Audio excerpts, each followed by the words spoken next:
So do you bluff too much or not enough? Because that's the case for most poker players. And I would say most decent poker players don't bluff enough. And most bad poker players, they get both bluffing enough and net.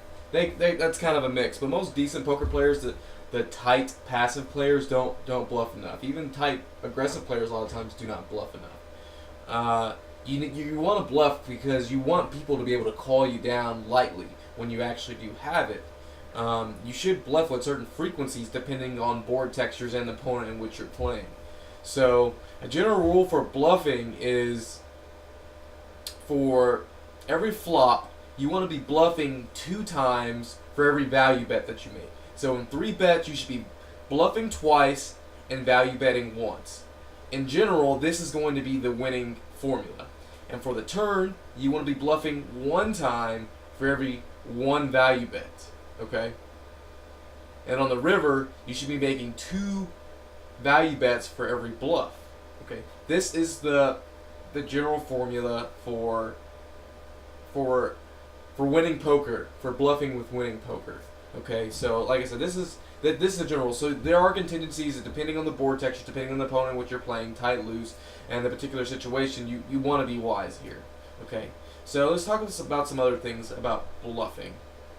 So, when is it a good idea to bluff? When is it a bad idea to bluff? Well, it's a bad idea to bluff the very tight player who all of a sudden decides to raise you, and then you push all in. That's generally going to be a bad time to bluff. Now, if you feel like you're getting bullied and you have a very loose player, okay,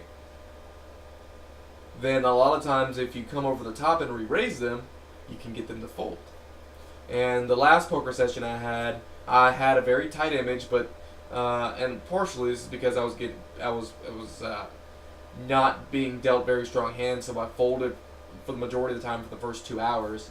And whenever I actually had a hand, well, let me take one step back. So a lot of times when I bet a couple bluffs I made, I got re-raised and I folded. Okay, and I think the people legitimately had hand, and the players at the table saw this as a weakness in my game, so they tried to attack this.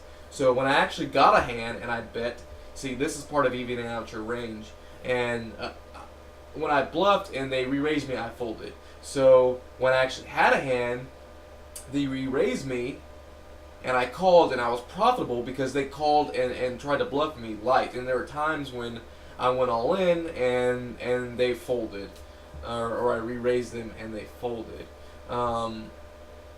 So the point is to I know I went on a big tangent. That has nothing to do with bluffing, but you get the point. Another good time to bluff, which is maybe basic, is when the board is paired. Okay. There's less likely that if your opponents are willing to fold if they're not playing against a very loose player, an average or tight player. The time that the board is paired is always a good time to bluff. Okay. I shouldn't say always. It's a better time to bluff than when the board is not paired. Another time to bet, a better time to bluff is when you're in position, when it's check or check check.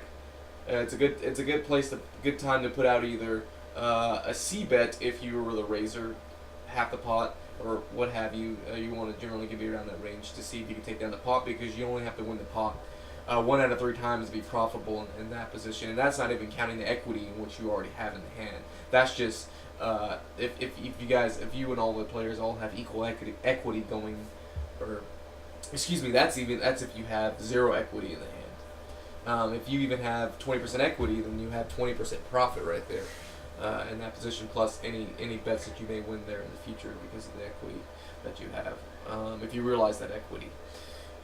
And then also, another good time to bluff is when that's the only way that you're gonna win the hand. So when you have no showdown value, so you get to the river and you have 0 showdown value, that's a good spot to bluff. And when you don't have any blockers for any misdraws that the other player may have had, so if there's 3 diamonds on the board and you don't have a diamond, that's a good time. That's a better time to bluff than if you do have a diamond, because you're blocking the possibilities in which your players could have missed their draw. And if you have no showdown value, that's a good time to bluff. So you want to bluff with purpose. Okay, when is a not good time to bluff? When you have decent showdown value, but if you bet, you're only gonna get called by better hands. Okay, so if there's a decent chance that you're gonna win the pot, let's say you have second to top pair and there wasn't a lot of aggression, no one was showing a lot of strength, there's not much reason in betting, because you're only really going to get called by either top pair or two pair. Generally, you're going to get called by two pair. And anyone with a worse hand is probably going to fold, okay? Unless you had an extremely loose image, and then that I talked about earlier, from widening your range from having these somewhat frequent bluffs, you may get called light. But in most cases, it's not a good idea to bluff in that sort of situation. Yeah, so that's my short ramble on bluffing. I'll be putting out more videos in the future. Subscribe, guys. See you in the next video. Bye.